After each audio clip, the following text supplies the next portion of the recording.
Hello everyone, welcome to education first official. Dear kids, I hope कि आप सभी ठीक होंगे और आप अपने पीरियोडिक टेस्ट 1 की तैयारी में लगे हुए होंगे खूब जोर शोर से। आज की इस वीडियो में हम क्लास 5 की जो ईवीएस की जो बुक है तवाऊ, इसका जो ब्रिज कोर्स है, आप सभी के स्कूल में ब्रिज कोर्स कराया होगा, उस पर आधारित एक पीएम श्री केंद्रीय विद्यालय का पेपर 2025-26 के लिए इसको हम सॉल्व करेंगे। देखेंगे कि इसमें किस तरीके के क्वेश्चन पूछे गए। तो ये पेपर पूर्ण रूप से ब्रिज कोर्स पर आधारित है, बेस्ड है, क्योंकि अभी तक हमारी क्लास 5 की ईवीएस की बुक नहीं आई है। स्कूल में एनसीईआरटी द्वारा जो ब्रिज कोर्स लगाया गया है 6 वीक का, उसी पर ही पेपर ये दिया गया है। तो चलिए सॉल्व करते हैं कि देखते हैं किस तरीके के क्वेश्चन है, क्या क्या उनका आंसर होगा। सो फर्स्ट ऑफ ऑल आपको यहाँ अपना नाम लिखना है, देन रोल नंबर, आप जिस सेक्शन में है वो, और जिस दिन भी आपका पेपर होगा। ये थोड़ी सी छोटी छोटी बातें आपको विशेष ध्यान रखनी है। और इसके बाद कॉम्पिटेंसी जो दी गई है, that is observation and reporting 10 marks, identification and classification 10 marks, और डिस्कवरी ऑफ फैक्ट्स ये भी 10 मार्क्स, और टोटल 30 मार्क्स का पेपर होगा। एंड ओरल टेस्ट भी होगा आपका, वो होगा 10 मार्क्स का, जो कि आपका सब्जेक्ट टीचर लेगा। चलिए अब देखते हैं किस तरीके के क्वेश्चन दिए गए हैं। पहला क्वेश्चन है इसमें ऑब्जर्वेशन एंड रिपोर्टिंग से संबंधित कि observe the picture carefully and answer the following question. यहाँ दिया गया है नेम द लैंडफॉर्म। आपको ध्यान से देखना है पिक्चर को, और देखना है कि ये कौन सा लैंडफॉर्म दिया गया है। एज वी नो कि हमारे ब्रिज कोर्स में एक टॉपिक था लैंडफॉर्म से संबंधित, उसमें हमने पढ़ा है लैंडफॉर्म्स माउंटेन के बारे में, और माउंटेन्स, प्लेन्स, और इसके बाद हमने पढ़ा था सी कोस्ट के बारे में, सी कोस्ट या कोस्टल एरिया। तो ये बच्चों ध्यान देंगे, तो ये सी कोस्ट है, सी कोस्ट। ओके, तो हमने यहाँ पर ये लिखना है, या फिर कोस्टल एरिया भी आप लिख सकते हैं, कोस्टल एरिया। फर्स्ट का आंसर हो जाएगा ये। नाउ सेकेंड पार्ट है the tree found in desert area. As you can see in the picture, आपने कहीं ना कहीं basically in Rajasthan and some part of Haryana and in Gujarat also, I think कि आप लोगों ने इसको देखा होगा। And name of the tree is cactus, cactus plant, cactus plant. Now next क्या है, animal found in hilly area. तो ये एक विशेष प्रकार का एनिमल है, इसको हम सिर्फ और सिर्फ hilly area like in Leh Ladakh आप इसको देख सकते हैं, और जो जम्मू कश्मीर है वहां पर भी आपको देखने को मिलेगा। तो इसको बताना है क्या नाम है, ये है Himalayan, Himalayan yak. Next is the symbol is used for. ये जो सिंबल है ये बताना है ये कब यूज किया जाता है। तो ये यूज आप देख सकते हैं, ये यू बना हुआ है, यू टर्न है, और यहाँ पर क्रॉस लगा दिया, मीन्स की इसमें लिखेंगे नो यू टर्न, कि जहां भी आपको सिंगल सिंबल दिखता है तो आप वहां पर यू टर्न नहीं करेंगे। Now next picture, name the toy. हमें टॉय का नेम लिखना है। तो ये आप सभी ने देखा ही होगा मार्केट में, या आपके पास घर पे भी होगा। तो नेम इसका है spinner. Now second question, read the question carefully and select the answer. Correct answer हमने सेलेक्ट करना है। और चलिए पहला पार्ट क्या दिया गया, which of the following object allows light to pass through it. Means की नीचे जो ऑप्शन दिए गए हैं ऑब्जेक्ट के, उनमें से ये बताना है किस ऑब्जेक्ट में से लाइट पास हो जाएगी बीचों बीच। Wooden door no, metal box no, brick wall no. But यदि हमारे पास ग्लास विंडो है, ऐसी विंडो जो ग्लास से बनी है, तो उसके आर पार हम लाइट को पास कर सकते हैं। तो आंसर बी हो जाएगा। Next question, which of these is not a planet.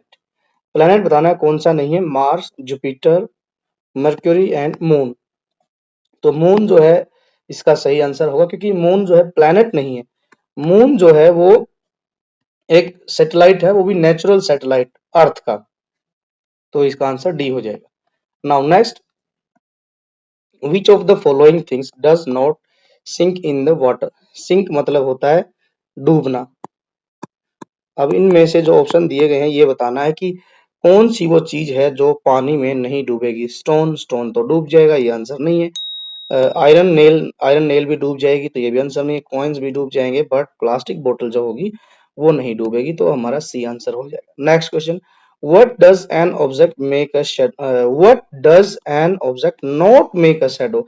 ठीक है, व्हेन डज, व्हाट नहीं है, सॉरी, कि व्हेन है कि ये लिखा कि कोई ऑब्जेक्ट किस समय जो है अपनी शैडो नहीं बनाएगा। टाइम बताना, इन द मॉर्निंग, मॉर्निंग में शैडो नहीं बनेगी, नहीं, मॉर्निंग में आपको शैडो देखने को मिलेगी क्योंकि कोई भी ऑब्जेक्ट को आप अर्ली इन द मतलब मॉर्निंग टाइम में 8 9 या 7 AM इन द मॉर्निंग आप कहीं कभी रखोगे तो उसकी शैडो जरूर बनेगी। बट एट नून, दोपहर के समय जब किसी भी ऑब्जेक्ट के ऊपर सनलाइट बिल्कुल डायरेक्ट पड़ेगी, सीधी पड़ेगी, ठीक है, तो उस समय आपको कोई भी शेडो देखने को नहीं मिलेगी।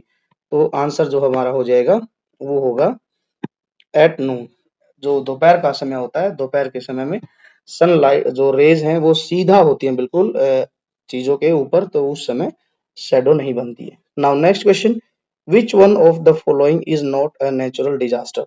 यहाँ बताना है कि नीचे जो एग्जाम्पल दिए गए हैं उनमें से बताना है कि कौन सा जो है नॉट अ नेचुरल डिजास्टर, कौन सा जो है नेचुरल डिजास्टर नहीं है। फर्स्ट इज अर्थक्वेक, अर्थक्वेक तो एग्जाम्पल है किसका, नेचुरल डिजास्टर का। Flood, flood also natural disaster, but जो है हम देखेंगे fire due to short circuit, ये जो है नेचुरल डिजास्टर नहीं है, ये आर्टिफिशियल डिजास्टर है, तो यही हमारा राइट आंसर हो जाएगा। तो इस तरीके से हमने ये नेक्स्ट 5 क्वेश्चन भी सॉल्व कर लिए। अब क्वेश्चन है आइडेंटिफिकेशन एंड क्लासिफिकेशन बेस्ड। तो यहाँ लिखा है, क्या लिखा है, right the name of any two natural disaster. आपने बताने हैं नेचुरल डिजास्टर। अभी ऊपर क्वेश्चन भी आया था तो उसमें दिया गया था फ्लड, फ्लड हम कह सकते हैं और लिख सकते हैं अर्थक्वेक, इसके अलावा साइक्लोन। आजकल जो है हिली एरिया में आप देखेंगे तो एक बहुत ही कॉमन जो है नेचुरल डिजास्टर देखने को मिलते हैं, दैट इज लैंडस्लाइड। तो इस तरीके से आप कुछ आंसर लिख सकते हैं। इसके अलावा भी जो है हम लिख सकते हैं कि सुनामी जो आती है, सुनामी जो समुद्र में आती है वो भी एक नेचुरल डिजास्टर होती है। नेक्स्ट क्वेश्चन क्या कहता है अब हमारा, नेक्स्ट क्वेश्चन लिखा है क्या कि name for any four body building foods. हमने बताना है कि फोर बॉडी बिल्डिंग फूड कौन कौन से हैं।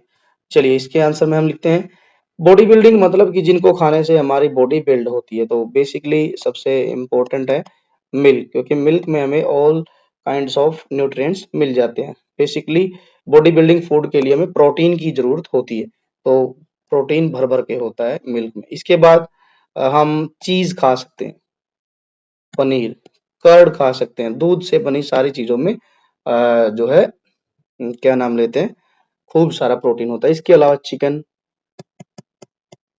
ठीक है, चिकन हो गया, फिश हो गई, ये सब जो है बटर, मिल्क, लस्सी हो गई, तो इन सब में प्रोटीन होता है और इनसे बॉडी जो है बिल्ड होती है। चलिए नेक्स्ट क्वेश्चन क्या दिया गया है, लिखा है कि why does the sky appear blue. जो स्काई है हमारा आसमान है वो नीला क्यों दिखाई देता है वो बताना है। तो बेसिक जो रीजन है वो है बच्चों इसका कि जो आसमान में सनलाइट है, आप देखेंगे कि उसके बहुत सारे कलर होते हैं सनलाइट के, और जब सनलाइट धरती पर अर्थ पर आती है तो उसमें से ब्लू जो कलर है वो फैल जाता है चारों तरफ आसमान में। दैट इज वाई जो है ज्यादा मात्रा ब्लू कलर होने से हमें आसमान का रंग नीला दिखाई देता है। यही हमने इसमें लिखना है। तो चलो इसका आंसर क्या होगा, लिखेंगे कि the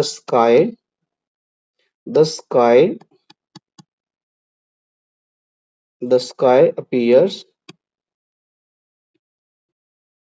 blue because sunlight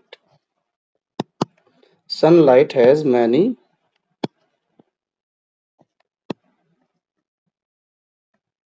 colors। इसके बाद when sunlight when sunlight come to earth, the blue light get scattered। Scattered का मतलब होता है कि वो चारों तरफ फैल जाती है। Scattered in all direction, all direction by the air. जैसे ही ब्लू कलर जो है वो एयर के टच में आता है तो ब्लू कलर चारों तरफ फैल जाता है। ठीक है, इसीलिए जो है स्काई जो है हमें कैसा दिखाई देता है, नीले रंग का दिखाई देता है। This is why see the sky as blue. This is the right answer. Next is write any two advantage of outdoor games की जो हम आउटडोर गेम खेलते हैं उसके दो फायदे बताने हैं और साथ ही हमने four indoor game outdoor games के नाम भी लिखने। तो फर्स्ट ऑफ ऑल यदि हम देखें जब हम आउटडोर गेम खेलते हैं तो इससे क्या होता है, हम जो है हमारी बॉडी स्ट्रांग होती है और हेल्दी होती है। ठीक है, फर्स्ट ऑफ ऑल हम लिखेंगे make our body, make our body strong, active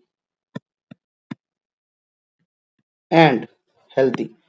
बाहर खेलने जाते हैं तो हम जो है एक्टिव रहते हैं, स्ट्रांग भी बनते हैं और जो है हेल्दी भी होते हैं। और इसके बाद आउटडोर गेम खेलने से क्या होता है, हेल्प अस फील हैप्पी। बाहर खेलने से हमें थोड़ी खुशी भी मिलती है, थोड़ी क्या बहुत ज्यादा मिलती है।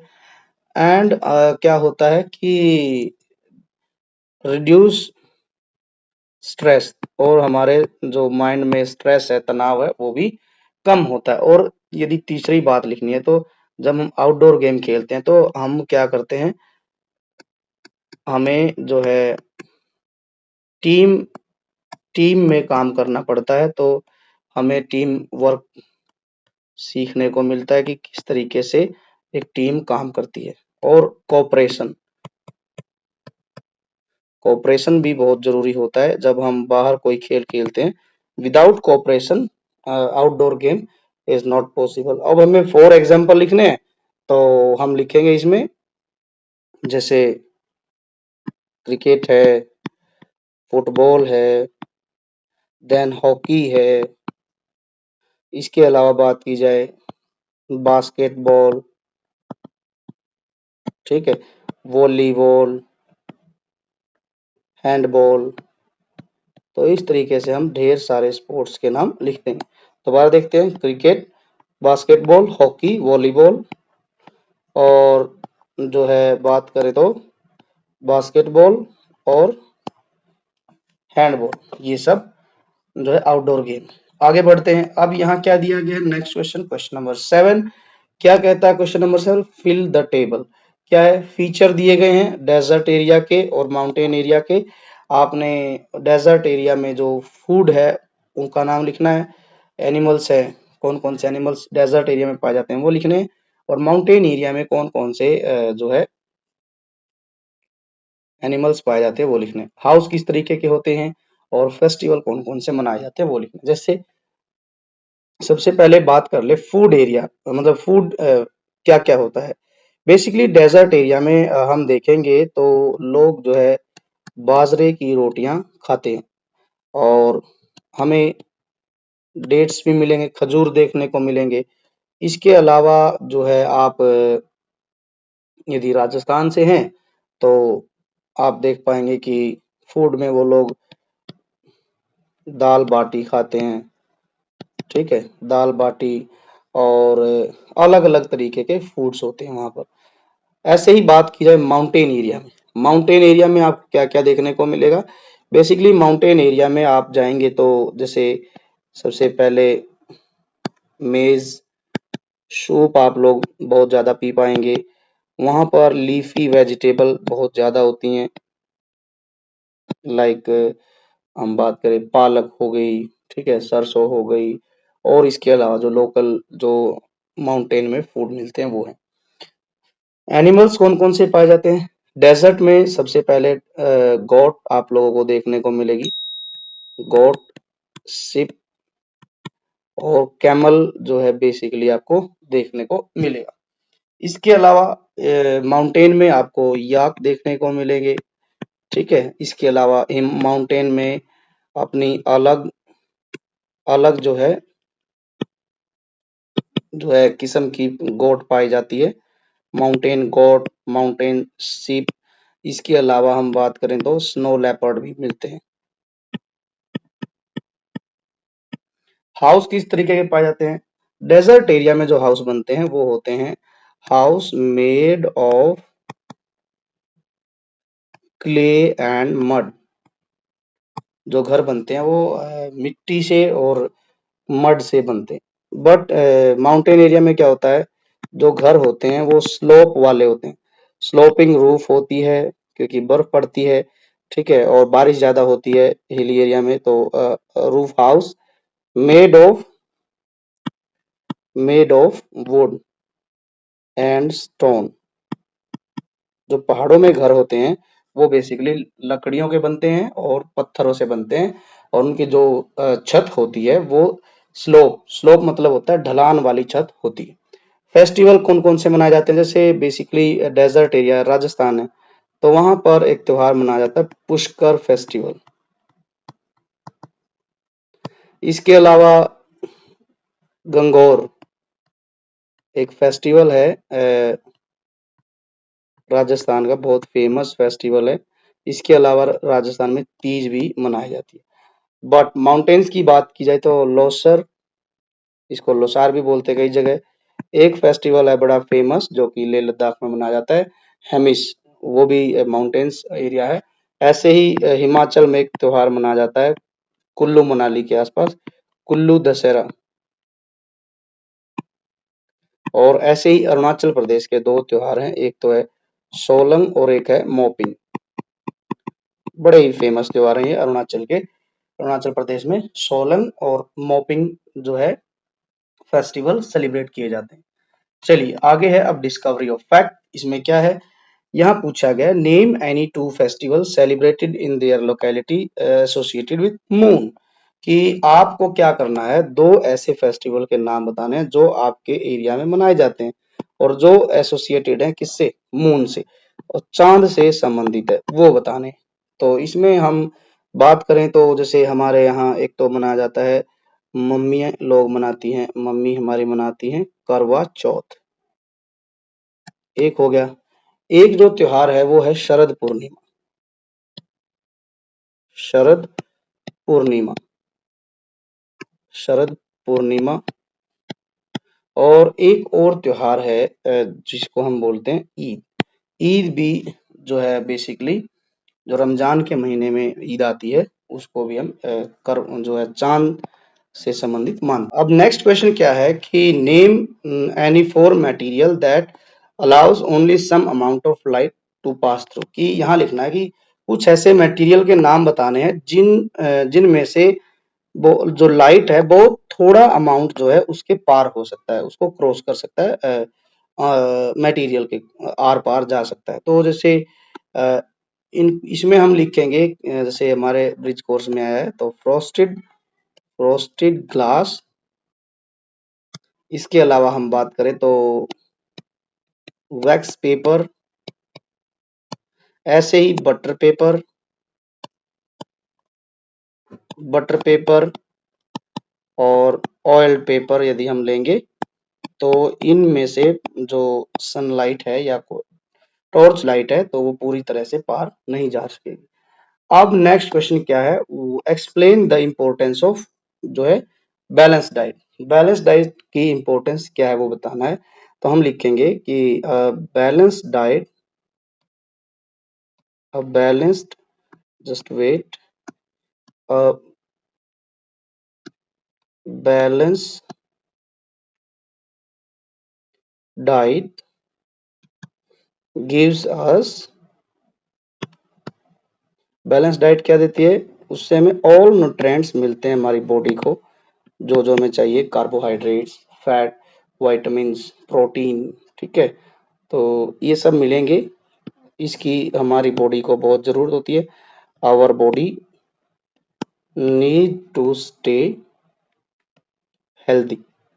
ये सब जो है बैलेंस डाइट जो है हमारी बॉडी को सभी न्यूट्रिएंट्स देती है और उन न्यूट्रिएंट्स को प्राप्त करके हम हेल्दी रहते हैं। इसके अलावा क्या है, it helps us grow energy and protect us from disease. जो हमारी बैलेंस डाइट है वो क्या करती है, हमें सभी तो न्यूट्रिएंट्स देती है हमारी बॉडी को, और उन न्यूट्रिएंट्स को प्राप्त करके हमारी बॉडी जो है हेल्दी रहती है और इनको खाने से हमें एनर्जी भी मिलती है। इसके अलावा हम जो है बीमारियों से भी बचे रहते हैं यदि हम बैलेंस डाइट खाते हैं तो। अब नेक्स्ट क्वेश्चन क्या है, did all light things float, कि ये लिखा है कि क्या सारी जो लाइट थिंग्स होती हैं वो तैरती हैं, और क्या सभी हैवी जो क्या नाम लेते हैं चीजें हैं वो डूब जाती हैं।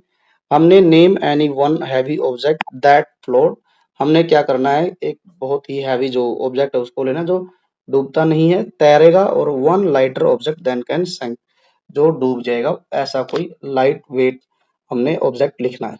तो हम लिखेंगे कि ऐसा नहीं है बच्चों कि सारे लाइट थिंग्स जो है वो फ्लोट करती हैं और हैवी थिंग्स डूब जाती है। तो हम लिखेंगे no, no all the light things do not float and not all the heavy things sink, कि सभी हल्की चीजें डूब मतलब तैरती नहीं है और हैवी चीजें नहीं डूबती। इसमें दोनों का एक एक एग्जांपल देना है तो हम लिखेंगे, जैसे हैवी ऑब्जेक्ट लिखना, हैवी ऑब्जेक्ट जो क्या करेगा, दैट फ्लोट, जो डूबेगा नहीं बल्कि तैरेगा, वो लिखना है हमने। तो उसमें हम लिख देंगे, एक दो एग्जांपल यहाँ दिया गया है। तो फर्स्ट ऑफ ऑल हम लिखेंगे जैसे बिग पीस ऑफ वुड, आप एक बहुत बड़ा लकड़ी का एक टुकड़ा लीजिए और उसको आप पानी में डालिए, तो आप देखेंगे कि वो तैरता रहेगा। ऐसे ही आप स्टील बाउल ले लीजिए,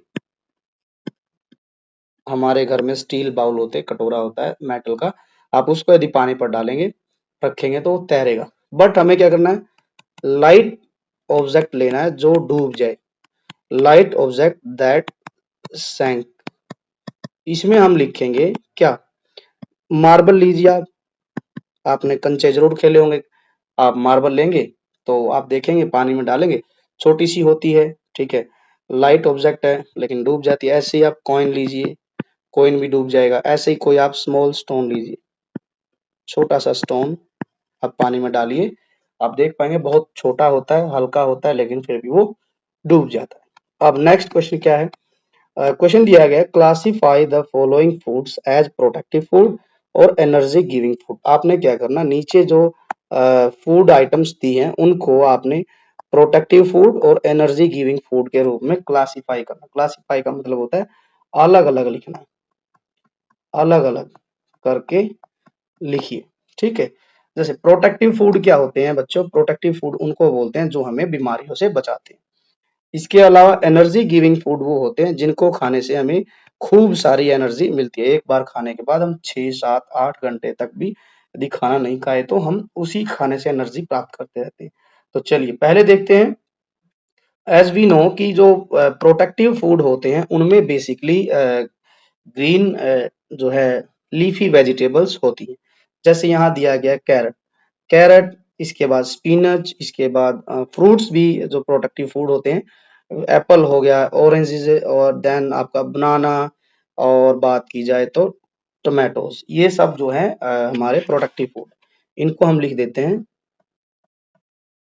carrots, then spinach, then apple,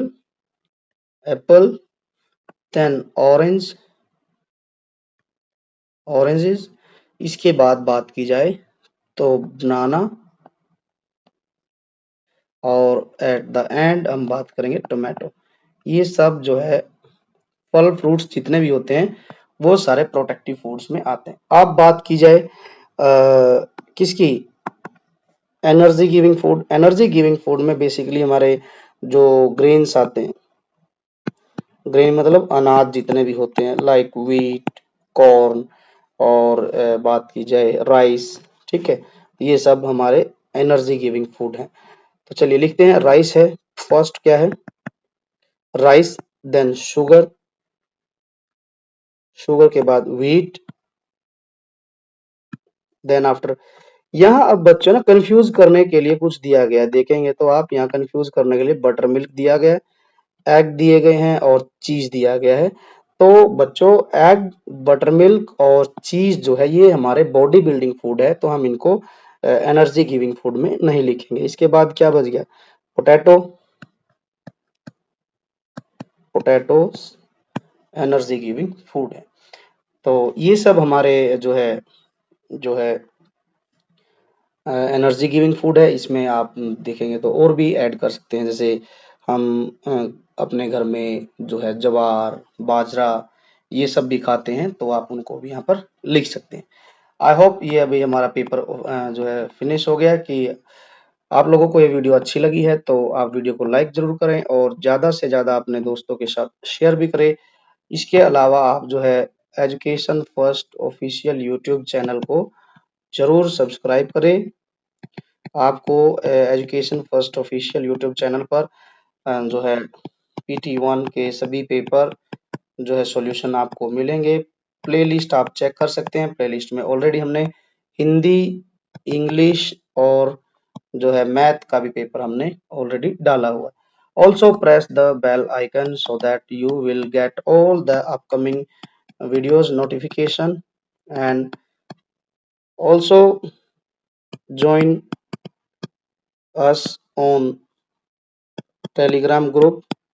आप टेलीग्राम ग्रुप को भी ज्वाइन करें and follow us on Instagram. हमारे आप इंस्टाग्राम आईडी को भी जाके फॉलो करें और ज़्यादा से ज़्यादा अपने दोस्तों के साथ शेयर भी करें, वीडियो को लाइक करें और आप कमेंट भी लिखें कि आप किस स्टेट से, किस केवी से आप वीडियो को देख रहे हैं, आपके वहाँ पर कौन सा फेस्टिवल सेलिब्रेट किया जाता है, ये भी आप जरूर बताएं। Now we will meet in the next video, till then take care, bye bye and thanks for watching.